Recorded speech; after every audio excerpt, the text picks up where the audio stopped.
Ramdas sir ನೋಡ್ರಿ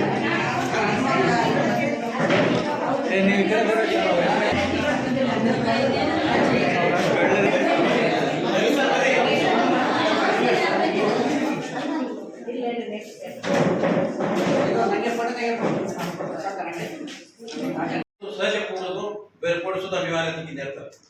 ಆದ್ರೆ ಸಹಜವಾಗಿ ನೋಡ್ತಿದ್ದ ಏನು ಮೆಸೇಜ್ ಮಾಡ್ತಿದ್ರು, ಮೆಸೇಜ್ ಫಸ್ಟ್ ಮೆಸೇಜ್ಗಳು ಅಂತ ಮೆಸೇಜ್ಗಳು ಇರ್ತಿದ್ದು. ಆ ಮೆಸೇಜ್ಗಳು ನೋಡಿದ್ಕೊಳ್ಳೆ ನಮ್ಮಲ್ಲಿ ನಮ್ಗೆ ಬದಲಾವಣೆ ಆಗುವಂತ ಭಾವನೆಗಳು ಬರ್ತಿತ್ತು ಅಂತ ವ್ಯಕ್ತಿಯವರು.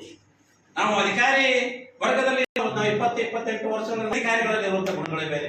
ಆದ್ರೆ ಇವತ್ತ ಹೇಳಿದ್ರು ಒಕ್ಕರ್ಸರು ಅವರು ಸ್ವಲ್ಪ ಜನ ಸಿಕ್ಕರು, ಅವ್ರು ನಮ್ಗ ವಿಚಾರಗಳು ಕೆಲಸಗಳು ಬೇರೆ ಇರಲಿ, ವಿಚಾರಗಳು ಸಹಿತ ನಮ್ಮಲ್ಲಿ ಅದಾವ ಅನ್ನುವಂಥ ಮಾತನ್ನು ಸಹಿತ ಹೇಳ್ತೀನಿ. ಅದಕ್ಕಾಗಿ ನಮ್ಮ ಎಲ್ಲ ಮುಖ್ಯರು ಆರೋಗ್ಯ ಕೊಡಲಿ, ಒಳ್ಳೆ ಆರೋಗ್ಯ ಕೊಡಬೇಕಾಗಲಿಕ್ಕೆ ಎಲ್ಲರ ಪರವಾಗಿ ಅವರಿಗೆ ನಾನು ಈ ತಾಲೂಕಿನ ಗ್ರಾಮ ದೇವತೆ, ತಾಲೂಕಿನ ದೇವತೆಯಾದಂಥ ಅಂಬಾದೇವಿಯನ್ನು ಬಿಡ್ಕೊಂಡು ನಿನ್ನೆ ಹೇಳಿದ್ರು ಅಲ್ಲಿ ಇದಕ್ಕೆ ಹೋಗಿದ್ರು ಗದ್ರಟ್ಟಿಗೆ ಹೋದ ಕೂಡಲೇ ನಮ್ಗೆ ಅನಿಸ್ತು. ನಾನು ಫೋನ್ ಮಾಡಿದ್ ಮತ್ತೆ ಇವನಿಗೆ ಯಾಕೆ ನಮ್ಮ ಕಡೆ ಬರ್ತೀರಾ ಅಂತ ಫೋನ್ ಮಾಡೋದು. ಇಲ್ಲ ಸರ್ ನಾವು ಓದೇವಿ ಈ ಕಡೆ ಹೊಂಟಿದ್ರು ಕೇಳಿದ್ರು. ಆದ್ರೂ ಸಹಿತ ನನ್ನ ಸಾಲಿನೂ ಬರಬೇಕು ಅನ್ನೋ ಅಪೇಕ್ಷೆ ಇತ್ತು. ಆದ್ರೂ ಸಹಿತ ಏನ್ ಮಾಡಕ್ಕೆ, ಆದ್ರೂ ಸಹಿತ ಸರ್ ಒಂದು ಸಂಬಂಧಗಳು ನಾವು ಯಾವಾಗಲೂ ಶಾಶ್ವತವಾಗಿರ್ತೀವಿ. ನನ್ನ ಒಂದು ಈ ವೃತ್ತಿ ಜೀವನ ಅಂತಕ್ಕಂಥದ್ದು ನಾವು ಯಾರು ಸೇರ್ತೀವಿ ಅಂತ ಕನಸು ಮನಸ್ಸನ್ನು ಕಟ್ಕೊಂಡಿರೋಲ್ಲ. ಒಂದು ರೀತಿಯಲ್ಲಿ ಅನಿರೀಕ್ಷಿತ, ಅಲ್ಲಿ ನಿವೃತ್ತಿ ಅಂತಕ್ಕಂಥದ್ದು ನಿರೀಕ್ಷಿತ. 40 ವರ್ಷ ಆಯ್ತಾದ ಸರ್ಕಾರ ಏನೊಂದು ನಿಯಮಗಳನ್ನ ವಿಧಿಸುತ್ತೆ, ಆ ಹಂತದಲ್ಲಿ ನಾವು ಏನಾಗಬೇಕು, ನಿವೃತ್ತಿಯನ್ನ ಹೊಂದೇ ಹೋಗ್ಬೇಕು.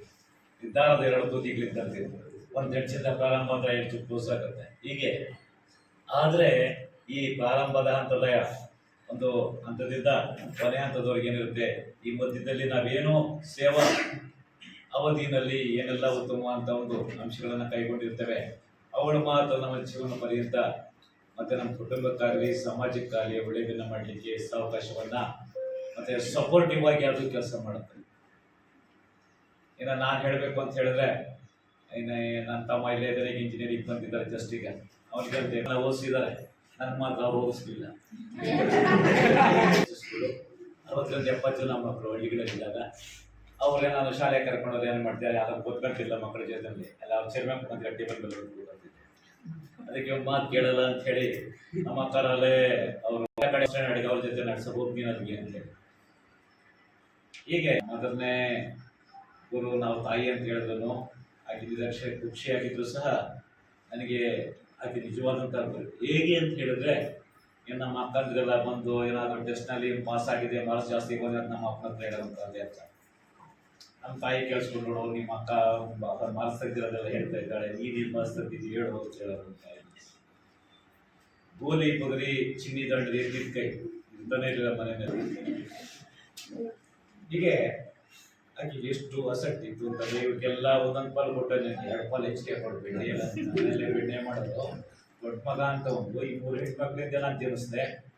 ತುಂಬ ಪ್ರೀತಿ ನನ್ನ ತಮ್ಮನಿಗಿಂತನೂ.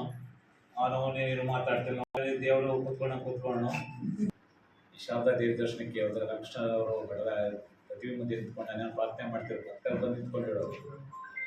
ನಿಜಕ್ಕೂ ನನಗಿಂತ ಭಕ್ತಿಯಿಂದ ಪೂಜೆ ಮಾಡ್ತಿಲ್ಲ. ನಿಮಗೆ ಯಾವುದೋ ಒಂದು ಶಕ್ತಿ ಇದೆ, ಆ ಶಕ್ತಿ ನಿಮ್ಗೆ ಪರಿಪೂರ್ಣವಾಗಿ ನಿನಗೆ ಆಶೀರ್ವದಿಸಿದೆ ಆದರೆ ನೀನು ನಮ್ಮನ್ನು ವಿವರಿಸ್ತೀಯ ಅಂತ ಹೇಳೋದು. ಬಹುಶಃ ಸಾಮಾಜಿಕ ಜೀವನಕ್ಕೆ ಒಳಪಟ್ಟು ಕೆಲವೊಂದು ಆದರ್ಶಗಳನ್ನು ಇವತ್ತಿಲ್ಲ ಅಳವಡಿಸ್ಕೊಂಡಿದ್ದೀನಿ. ಅದು ಅವರ ಒಂದು ಪ್ರಭಾವ ಅಂತ ಹೇಳಿ ನಾನು ಮತ್ತೊಮ್ಮೆ ಹೇಳ್ತಾ ಇನ್ನೂ ಸ್ವಲ್ಪ ದಿನ ಇರ್ಬೇಕಾಗಿತ್ತು. ಯಾಕಂತಂದ್ರೆ ಅವರ ಮಾರ್ಗದರ್ಶನ ನಮಗೆ ಬಹಳಷ್ಟು ಅವಶ್ಯಕತೆ ಇತ್ತು. ಯಾಕಂದ್ರೆ ಹಿರಿಯ ಅಧಿಕಾರಿಗಳಿಗೆ ನಾವು ಹೇಳ್ತೀವಿ, ಅಲ್ಲಿ ಕುಂತ್ಕೊಂಡಿದ್ದಾಗ ಮಾತಾಡೋದು ಬಹಳಷ್ಟು ಇದು ಆ ಪೋಸ್ಟಿಗೆ ಬಂದಾಗ ಅದು ನೋವು ಗೊತ್ತಾಗುತ್ತ. ಯಾಕಂದ್ರೆ ಅಸಿಸ್ಟೆಂಟ್ ಇದ್ದಾಗ ಹೆಡ್ ಮಾಸ್ಟರ್ ಏನ್ ಬಿಡಪ್ಪ ಹೆಡ್ ಮಾಸ್ಟರ್ ಹೇಳ್ತಿರ್ತಾರ. ಆದ್ರೆ ಹೆಡ್ ಮಾಸ್ಟರ್ ಚೇರಿಗೆ ಅವ್ರು ಬಂದು ಕುಂತಾಗ ಅದು ಬಹಳ ಅದ್ರ ನೋವು ನಲಿವು ಅಲ್ಲೇ ತಾನೇ ಯಾರಿಗೆ ಗೊತ್ತಾಗತ್ರಿ, ಅದು ಸ್ವತಃ ಅನುಭವಿಸ್ಬೇಕು. ಅಂದಾಗ ಮಾತ್ರ ಆ ಹುಜ್ಜದ್ದು ಆ ಕಷ್ಟದ್ದು ಅದು ಗೊತ್ತಾಗತ್ತ.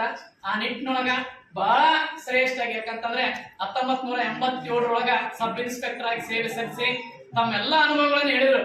ಯಾಕಂದ್ರೆ ಮಹಿಳಾ ಮತ್ತು ಮಕ್ಕಳ ಕಲ್ಯಾಣ ಇಲಾಖೆಯಲ್ಲಿ ಇರ್ತಕ್ಕಂಥದ್ದು ಅಲ್ಲಿ ಹೆಣ್ಮಕ್ಳು ಯಾವ ರೀತಿ ಇರ್ತಿದ್ರು ಏನು, ನಮ್ಮೆಲ್ಲ ಮೀಟಿಂಗ್ ಹೋದಾಗ ಸರ್ ಅವ್ರಿಗೆ ಕೇಳಲಿಲ್ಲ ಅಂದ್ರೂ ಕೂಡ ನಾನು ಕೂಡ ನಮ್ಗೆಲ್ಲ ಇದು ನಮ್ಮ ಇವ್ರು ಹೇಳಿದ ಸೋಮಲಿಂಗ ಸರ್ ಹೇಳಿದಾಗ ಅವ್ರು ಹೆಂಗ ಅದೇ ಸನ್ನೆ ಮುಖಾಂತರವಾಗಿ ನಾವು ಬಹಳಷ್ಟು ಅವರಿಗೆ ಹೆಲ್ಪ್ ಮಾಡಿ ಮತ್ತೆ ಇನ್ನೊಂದೇನಂದ್ರೆ ಬಹಳ ತಮ್ಮ ಜೀವನದ ಮಜಲುಗಳನ್ನ ನಮಗೆ ಹೇಳ್ಕೊಂತ ಹೋಗೋರು. ಹೆಂಗಿರ್ಬೇಕ್ರಿ ಬಸ್ಲಿಂಗಪ್ಪ ಇದೆಲ್ಲ ಇದು ನೀವು ಕಿರಿಯ ಅಧಿಕಾರಿಗಳು ಅಂತಕ್ಕಂಥದನ್ನ ಹೇಳ್ತಾ ಬಹಳ ಗದರಿಸಿನೂ ಹೇಳ್ತಕ್ಕಂಥದ್ದು. ಯಾಕಂದ್ರೆ ಅದು ಮಾಡ್ಬೇಕಂತ ಅದೇನ್ ಹಾಕಿದೀನಿ ನೋಡ್ರಿ ವಾಟ್ಸಪ್ಗೆ ಅಂತಕ್ಕಂಥದ್ದು ಬಹಳ ಸಂಭಾವಿತ ಇಲ್ಲ. ಅದಕ್ಕೆ ದೇವರವರಿಗೆ ಅವ್ರ ಕುಟುಂಬನೂ ಒಳ್ಳೆಯ ರೀತಿಯಾಗಿ ಇಟ್ಟಾರ. ಯಾಕಂದ್ರೆ ಅವ್ರ ಮಗ ಡಿಗ್ರಿ ಕಾಲೇಜ್ ಪ್ರೊಫೆಸರ್, ಅವ್ರ ಮಗ ಇನ್ನೊಬ್ಬ ಮಗ ಕಂಪ್ಯೂಟರ್ ಸೈನ್ಸ್ ನಲ್ಲಿ ಒಬ್ಬ ಇಂಜಿನಿಯರ್ ಮತ್ತು ತುಂಬಾ ಸಂಸಾರಿತವಾಗಿರ್ತಕ್ಕಂಥ ಕುಟುಂಬ. ಬಹಳ ದಿನನೂ ಕೂಡ ಮನೆ ಕಡೆಗೆ ಯೋಚನೆ ಮಾಡ್ತಕ್ಕಂಥ ಒಳ್ಳೆ ಆತ್ಮೀಯವಾಗಿ ಎಲ್ಲರೊಂದಿಗೆ ಬೆರೆಯುವಂತ ಸ್ವಭಾವ ಕೇವಲ ಕೆಲವೊಬ್ಬರಿಗೆ ಸಿಗುತ್ತೆ. ಅಂತದ್ರೊಳಗ ನಮ್ಮ ರಾಜು ಸರ್ ಒಬ್ರು ಅಂತಕ್ಕಂಥ ನಮ್ಮಲ್ಲಿ ಯಾವುದೇ ಮೀಟಿಂಗ್ ಇರಲಿ. ಯಾಕಂತಂದ್ರೆ ಶಿಕ್ಷಣ ಇಲಾಖೆ ಅಷ್ಟು ಸುಲಭ ಅಲ್ರಿ. ಶಿಕ್ಷಣ ಇಲಾಖೆಯಲ್ಲಿ BO ಪೋಸ್ಟ್ ಮಾಡೋದೈತಲ್ಲ ಒಬ್ಬೊಬ್ರು ಒಂದೊಂದು ನಮೂನಿ ಇರ್ತಾರೆ. ಒಬ್ಬೊಬ್ರು ಒಂದೊಂದು ನಮೂನಿ ಇರ್ತಾರೆ. ಅವ್ರು ಎಲ್ಲರನ್ನು ಕರ್ಕೊಂಡು ಇದು ಬ್ಯಾಟಿಂಗ್ ಮಾಡೋದೈತಲ್ಲ ಇದು ಎದಕ್ಕೆಂದು ಹೋಗೋದು ಬಹಳ ಕಷ್ಟ. ಅಂತದ್ರೊಳಗ ಬಹಳ ಎಲ್ಲರನ್ನೂ ಕೂಡ ಎಲ್ಲಾ BRCಗಳನ್ನ ADಗಳನ್ನ ಆಮೇಲೆ BRP CRP ಆಫೀಸ್ ಸ್ಟಾಫ್ ಎಲ್ಲರನ್ನ ಕೋಆರ್ಡಿನೇಷನ್ ಮಾಡಿ ಬಹಳ ಮೀಟಿಂಗ್ ತಗೊಂಡು ಒಳ್ಳೆ ಸಹಸೀನತೆಯಿಂದ ಏನಾದ್ರು ಹೇಳ್ಬೇಕಾದ್ರೆ ಸಹೃದಯದಿಂದ ಹೇಳಿ ಒಳ್ಳೆ ಉತ್ತಮವಾಗಿರ್ತಕ್ಕಂಥ ಸೇವೆಯನ್ನು ನಮ್ಮ ತಾಲೂಕಿಗೆ ಕೊಟ್ಟಿದ್ದಾರೆ.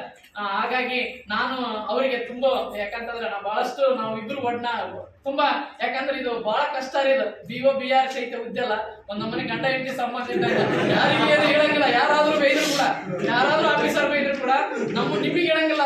ನಮ್ಮೊಳಗೆ ನಾವು ಹೆಂಗ್ ಮಾಡೋದು ಸರ್ ಅಂತ ಹೇಳಿ ಬಹಳಷ್ಟು ಆತ್ಮೀಯವಾಗಿ ವಿಚಾರ ಮಾಡ್ಕೊಂಡು ಅದಕ್ಕೊಂದು ಘಟ್ಟ ತರ್ತಕ್ಕಂಥದ್ದು ಐತಲ್ಲ ಅದು ಬಹಳ ಶ್ರೇಷ್ಠತೆ. ಅಂತದ್ರೊಳಗ ಬಹಳ ವಿಚಾರ ವಿನಿಮಯ ಮಾಡ್ಕೊಂಡು ಹೆಂಗ್ ಮಾಡೋದ್ರಿ ಬಸ್ತಿಂಗಪ್ಪ ಇದು ಹಿಂಗ್ ಹೇಳಿಬಿಟ್ರಲ್ಲ DDP ಅಂತ. ಒಬ್ಬ ವ್ಯಕ್ತಿಯ ಕಾಲಗುಣ ನೋಡ್ರಿ. ಯಾಕಂದ್ರೆ ಇಡೀ ಕಲ್ಯಾಣ ಕರ್ನಾಟಕದಲ್ಲಿ ನಮ್ಮ 4ನೇ ಸ್ಥಾನ. ನಾವು ಮತ್ತೆ ಅತ್ಯಂತ ಪ್ರಾಂಪ್ಟ್ ಆಗಿ ಕೂಡ 4ನೇ ಸ್ಥಾನದಲ್ಲಿ ತಂದಿದ್ದೀವಿ. ಯಾಕಂದ್ರೆ ಒಬ್ಬ ವ್ಯಕ್ತಿ ಕಾಲ್ಗುಣ ಇಂಪಾರ್ಟೆಂಟ್. ಒಬ್ಬ ವ್ಯಕ್ತಿ ಇದೆ ಅಂತ ಹೇಳ್ತೀವಲ್ಲ, ಅವ್ರ ವ್ಯಕ್ತಿತ್ವದ ಗುಣ ಅಂತ ಹೇಳ್ತೀವಿ. ಆ ಗುಣದ ಮುಖಾಂತರವಾಗಿ